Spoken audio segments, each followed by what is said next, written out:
Serious, people who have survived a murder attempt, by dumb luck, what's your story?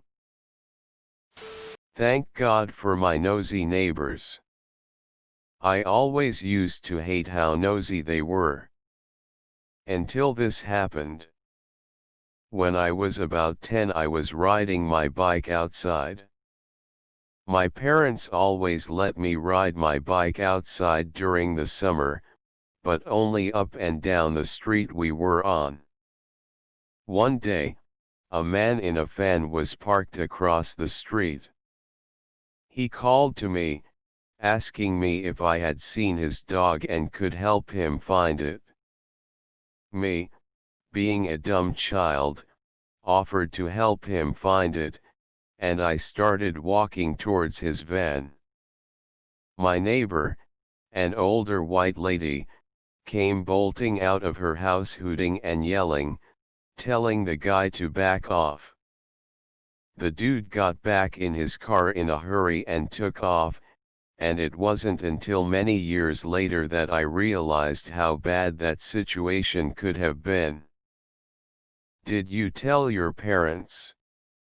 How did they react? I always make a point to teach my children that if an unknown adult asks you for help, run the fuck away. A sane adult wouldn't bypass another adult to go ask a child directions, to help find a dog, or any other weird thing these assholes come up with. When I was about 10, my grandfather was dying from complications of his heart issues and mental deterioration. I didn't know him very well, as the last time we had been in contact him was when I was a baby. My father never liked him and didn't bother coming with me and my mother to visit him in the hospital. When we got there, he was resting peacefully and my mother went forward and whispered some words to him, I imagine about his current state of health. I hang back a little bit because the creepy old guy whom I didn't recall seeing in my whole life really freaked me out. Regardless of my anxiety, my mom said I should approach Grandpa and share some nice words with him.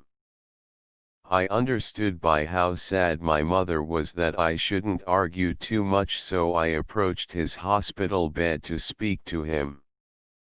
He didn't seem conscious at all, so I just did what my mother did, leaning forward and just whisper some nice things to him.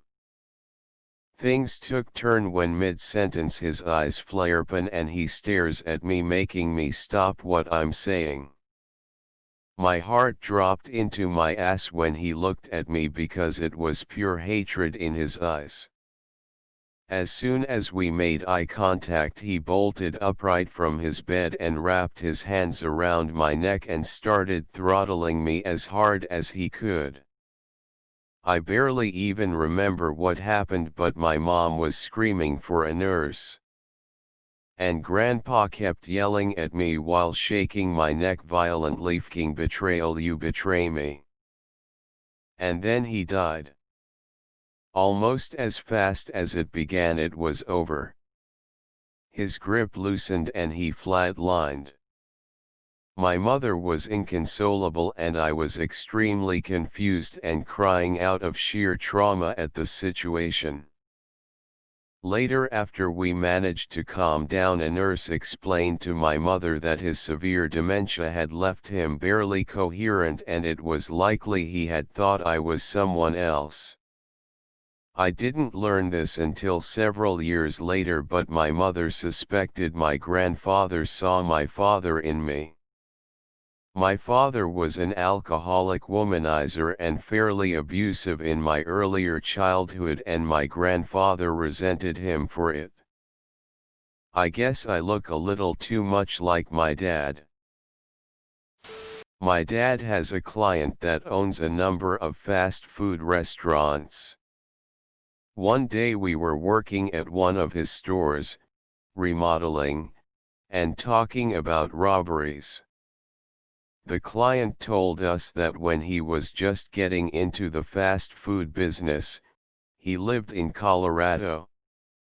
He was assistant manager at a chain that required him to wear a tie. A drug addict came into the restaurant to rob them and grabbed him from behind, putting a knife to his throat. He opened the register and the guy attempted to slit his throat anyway, except the knife was dull and couldn't cut through the material of the tie. The client began to fight back and escaped with minor injuries. Addict went to prison and apparently he has the tie in a frame at home. Was a bouncer at a club in LA for a minute in the 90s. Stopped some dudes clearly affiliated, in a gang, at the door after they refused security checks. After a few minutes of their threats and Manson lamps they left spewing all sort of warnings. A little later it starts to wind down and because it's a little slow and we're overstaffed so I start to drink. I get a bit drunk, not wasted, but sleepy buzzed, so I tell my buddy I'm going to go lay down in the back of his car for a while. A few minutes after lying down I realize I have to piss. I get out and stumble a few into a spot between a guard gate, for a parking lot, and a building for a little privacy. There's a few dozen people milling around in front of the club. I'm about 25 feet away from the club's entrance and just off an alleyway. While I'm relieving myself, a dude runs right past in front of me, around a guard booth to my rear, and unloads a 9mm, recovered rounds from backseat/trunk/roof/bumper, into the backseat of the car I'd just crawled out of. Bam bam bam bam. Unloading into the car. He then turns, runs right back past me, and down the alley into the night. Don't think he saw me at all. Nothing really came of it. Except my partner was convinced I was a marked man and refused to be near me for a year or so. Edit. Holy crap, I kind of expected this to get buried. This was Los Angeles. I was about 25, almost 50 now, so some specifics are long gone, but I remember this. My buddy was genuinely terrified by this. I don't think he knew anything about it. In fact, he seemed to interpret the event as a larger conspiracy to have me snuffed, not some random pissed off dude making a point / getting jumped in, and because he ditched the car / wouldn't take my calls it got left at that. For those concerned with the car, it was, like, a 1980s rusted out sedan, maybe a $500 car. Details about the slug / number of rounds fired were relayed to me later by third parties. My friend and I were known in the neighborhood. People were talking about it. Thank you for the well wishes. Honestly though, this wasn't even the first time I was shot at. It's been a long strange trip. Edit 2. Also, I tried to argue later that it's just as likely the guy was shooting at someone else across the street and that the car just got in the way. But there were holes all through that thing. Backseat had 4/5, another 2/3 went into the back window and ended up in the backs of the front seats, another 2/3 rounds went right into the trunk. I honestly don't know if he was a terrible shot, or if he hit right what he was aiming for. Apologies if I'm doing this wrong, I suck at Reddit. Throw away because it got some media. I'm a criminal defense attorney. I was representing this guy that had embezzled almost $500,000 from his business partner. He was looking down the barrel at several years in prison, a bunch of his assets had been seized by the government, was being sued by multiple creditors for north of $2 million, and was in the midst of an ugly divorce and wasn't allowed to see his kids. I was one of 3 lawyers he had: criminal, civil, and divorce.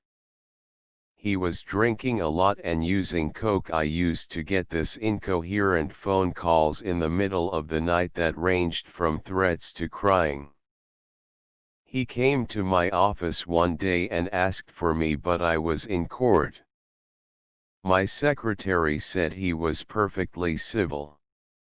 He then went to his divorce lawyer's office and shot him to death. Got stopped by the police a short distance away and was wounded in a shootout. He would later tell the cops that he had come to my office to shoot me that day and also planned to shoot his civil attorney. I have a friend who had a party at his parents' house when he was in high school that a ton of random people went to. He got super drunk during the party and went upstairs to go to sleep, knowing that his friends would watch the party for him. My friend woke up from his nap to a guy from his school sitting on top of him stabbing him to death. He was stabbed 7 times before it stopped and he laid there on the bed dying. The only reason he is still alive is because his best friend came upstairs to ask him if it was alright if he made a frozen pizza and found him. The assailant was put in jail and recently was released, and it scares me to know that a guy who wanted to know what it would feel like to kill someone, said during the trial, is still out there free. There's a guy in my hometown named Bamboo Flute Blanchard, I am not joking, who stabbed his father for the same reason. His family is kind of locally famous, they're a weird, large, hippie family. Anyway, news article said he told his brother he wanted to know what it would feel like to kill someone, picked up the knife and just waked on over and stabbed his dad. Also failed. Also made it out of jail pretty quickly, again weird family, father wouldn't even speak to the police about it, and the young man has been in and out of jail/psych wards ever since on various low-level and drug, acid, related stuff. Our neighbors when I was growing up had 3 kids the same ages as myself and my siblings. We were all friends and got along well for the most part. Their eldest child, I'll call him Peter, has Asperger syndrome and was known to have outbursts that would sometimes be violent.